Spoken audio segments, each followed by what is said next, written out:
एहसानात का तस्वर करके दरूद की एक तस्बीह पढ़ें, उसकी ताकत और है। दरूद इब्राहिमी के अंदर नूर है, सरूर है, सकून है, राहत है। वो काम करो जिससे खुदा होवे रजामंद, होशियार के होना है तुम्हें खाक का पैवंद। का मैं वो दरूद हूँ जो तू उठते पढ़ता था, बैठते पढ़ता था, सोते पढ़ता था, जागते पढ़ता था। तू मुझे नहीं भूला, मैं तुझे नहीं।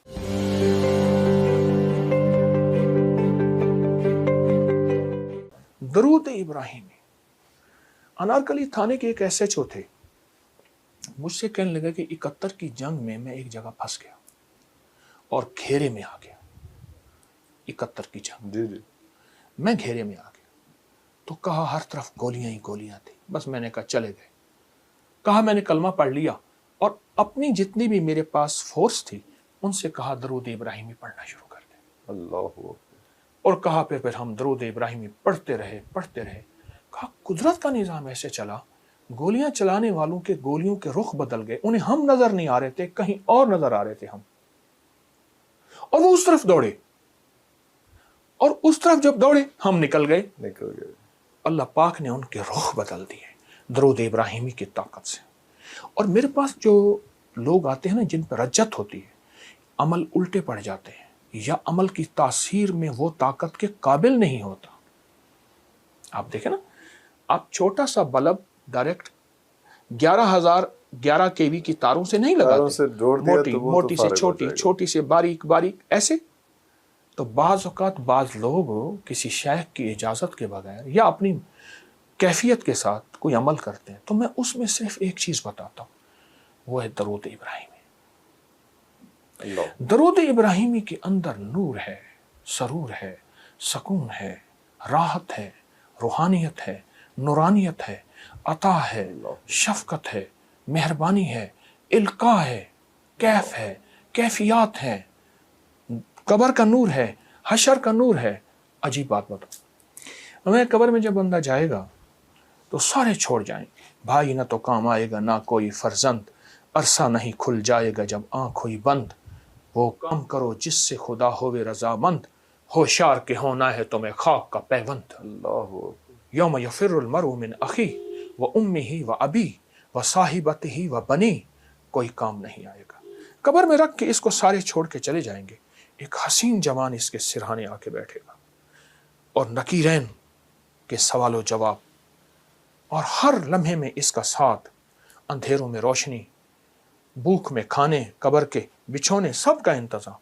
तो कौन है? सारे मुझे छोड़ गए। का मैं वो दरूद हूँ जो तू उठते पढ़ता था, बैठते पढ़ता था, सोते पढ़ता था, जागते पढ़ता था। तू मुझे नहीं भूला, मैं तुझे नहीं भूला। अल्लाह अल्लाह। हर लम्हा। इजाजत हो एक और चीज बताओ। जी जी जी। अल्लामा जलालुद्दीन सयूती रहमतुल्लाह अलैह ने एक बात लिखी है, फरमाया कि एक फरिश्ता है, उसके इतने पर हैं जितनी सारी मखलूक, आसमानों की, ज़मीनों की, ज़मीन के नीचे, आसमान के ऊपर, आसमान के नीचे, समंदर के नीचे, अरबों खरबों खरबों खरबों मखलूक है, उसके इतने पर हैं।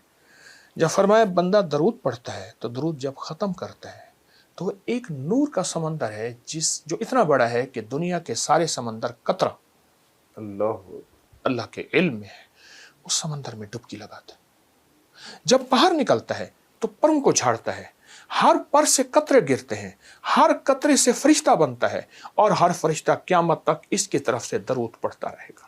अल्लाह अकबर, अल्लाह अकबर। उस एक दरूद के सदके। ये मेरे कमली वाले के एहसानात हैं। इसलिए मेरे शेख फरमाते थे, दरूद पाक पढ़ते हुए मेरे आका के एहसानात का इस्तेहज़ार हो के ख्याल, अम्मा का एहसान, बाप का, मुआशरे का, मोहसिन का, लेकिन जो कमली वाले का एहसान है वो किसी का नहीं है। एहसानात का तस्वर करके दरूद की एक तस्बीह पढ़ें, उसकी ताकत और है। अल्लाह। तो और क्या क्या इसकी बरक़ात हैं? तो दरूद शरीफ से तो आपने इतना ऐसा समा बांध दिया कि मैं चाह नहीं रहा कि आप इस पे अभी यहाँ पे रुकें। ये तो और क्या क्या इसके करामात हैं दरूद शरीफ। अल्लाह। इंसान ना अगर अपने दिल को रोशन करना चाहता है, दिल को जिंदा करना चाहता है, दिल की दुनिया आबाद करना चाहता है, या दिल को दुनिया शाद करना चाहता है, सुबह शाम एक तस्बीह वक्त निकाल ले दरूद पाक के लिए। ज़रूरी वक्त निकाल ले। اور درود پاک کو توجہ سے پڑھے. مختصر درود پڑھ لے. چلو سب سے مختصر درود ہے صلی اللہ علیہ وسلم. سب سے مختصر درود ہے صلی علی محمد. صلی اللہ محمد. یہ بھی مختصر درود ہے. کوئی درود پاک مختصر کر لے. میں ایک عمل بتاتا ہوں آپ کو. وہ ہے کہ بعض اوقات نا انسان کی کچھ خطائیں ایسی ہوتی ہیں جن کی وجہ سے اس کی عبادتیں اس کے منہ پہ مار دی جاتی ہیں. ارے ایک درویش تھے، وہ اپنی ہر نماز کے بعد، اپنی ہر عبادت کے بعد منہ پہ ہاتھ رکھ لیتے تھے. حضرت کیوں؟ پر میں میری سب کچھ کہیں میرے منہ پہ نہ مار. منہ پہ نہ مار دیجیے. اللہ تو اس قابل نہیں. لیکن عجیب عجیب بات بتاؤں، درود پاک کوئی بندہ دکھاوے، ریاکاری، بناوٹ، سجاوٹ، دھوکے کے لیے پڑھے، اللہ کہتا ہے میں پھر بھی قبول کروں. سب بھی قبول کرو. ہر عبادت کے لیے اخلاص ضروری ہے. اخلاص ضروری. مخلص ہونا. درود واحد ہے. اگر کوئی دکھاوے کے لیے پڑھے، جبکہ مومن دکھاوے کے لیے پڑھ ہی نہیں سکتا. مومن تو اللہ کی رضا کے لیے پڑھتا. فرمایا درود پھر بھی قبول ہے. اللہ. اور یہ جو نماز کی اتحیات میں نا عرفان صاحب، نماز کی اتحیات میں یہ جو اللہ نے درود رکھا ہے نا، ساری عبادات کے بعد اتحیات ہے بالکل اتحیات ہے. لیکن اتحیات سے پہلے آپ یہ دیکھیں، آپ ذرا غور کیجئے گا. اتحیات للہ والصلوات والطیبات. بس یہاں تک رک جائیں. جب میرے آقا معراج پہ تشریف لے گئے تو اللہ پاک نے فرمایا میرے حبیب کیا لائے؟ تو حضور نے فرمایا میں آپ کے لیے اللہ اتحیات للہ والصلوات والطیبات. تو اللہ پاک نے اس کا جواب دیا السلام علیکم ایھا النبی ورحمۃ اللہ وبرکاتہ. اگلا بھی عجیب سوال جواب دیا. اللہ پاک نے عجیب عطا فرمائی. کیا؟ قیامت تک کے لیے آپ جیسے مجھ جیسے ضعیفوں اور کمزوروں کے لیے بھی اللہ نے ایک عطا کر دی. السلام علینا وعلی عباد اللہ الصالحین. اے میرے حبیب آپ جب جائیں گے نا، آپ کی غلامی کرنے والوں کے لیے بھی میرے سلام ہے. سلام. اللہ اکبر. آپ غور کریں. اچھا اب اس کے بعد اگلی کہانی اور سچی کہانی. التحیات للہ والصلوات والطیبات والسلام علیک ایھا النبی ورحمۃ اللہ وبرکاتہ والسلام علینا وعلی عباد اللہ الصالحین. ٹھیک. اس کے بعد اشہد اللہ پڑھ کے سارا کچھ پڑھنے کے بعد پھر آپ درود پڑھتے ہیں، اور درود آخر میں پڑھتے ہیں.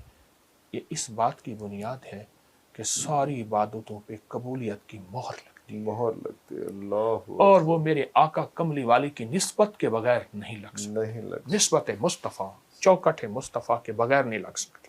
اللہ.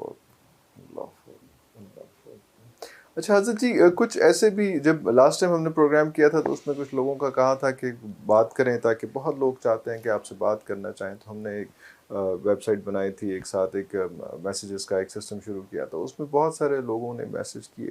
ایکیومولیٹیو جو ہے کچھ 4 5 6 سوال ہیں جو اگر آپ کی اجازت ہو تو میں آپ سے پوچھ لیتا ہوں، کیونکہ زیادہ مسائل ایک ہی طرح کے. ایک تو یہ ہے کہ تسبیح خود سے آپ کی جو ابکری کی جو آپ کی ویب سائٹ ہے وہاں پہ بہت سارے آپ کے بیان ہیں، سارا کچھ ہے، تسبیحات ہیں.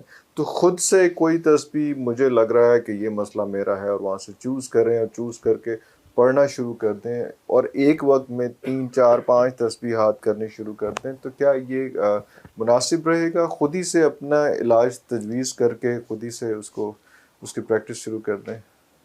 ابکری کی ویب سائٹ پہ علاج تجویز کردہ ہوتا ہے، اس لیے ہر بندہ پڑھ سکتا ہے. ہر بندہ پڑھ سکتا ہے. تجویز کردہ ہوتا ہے. اس کی تعداد بھی، اس کے عدد بھی. اور پھر کوشش یہ ہے میری ابکری کی سائٹ پر ہر عمل قرآن و سنت اور اولیاء اکابر بڑوں کی نسبتوں کے ساتھ ہو. اس لیے ہر عمل کا حوالہ بھی ہے ہمارے پاس، ثبوت بھی ہے، تو وہ بندہ پڑھ سکتا ہے.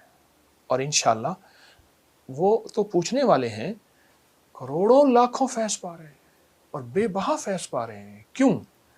ایک بات حقیقت ہے، وہی کا فیض قیامت تک رہے گا. قرآن بھی وہی اور فرمان مصطفیٰ بھی وہی، قیامت تک فیض رہے گا اور رہنا چاہیے.